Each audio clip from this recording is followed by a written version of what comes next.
बुद्धं शरणं गच्छामि धम्मं शरणं गच्छामि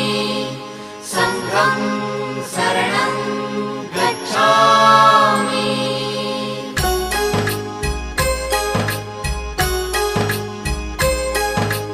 बुद्धं शरणं गच्छामि धम्मं शरणं गच्छामि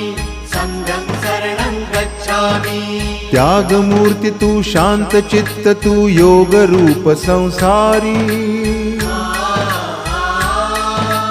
दया प्रेम अन मानवतेचे प्रतीक तुझी ईश्वरी सिद्ध मूर्ती सिद्धार्थ गौतम सकलांचा स्वामी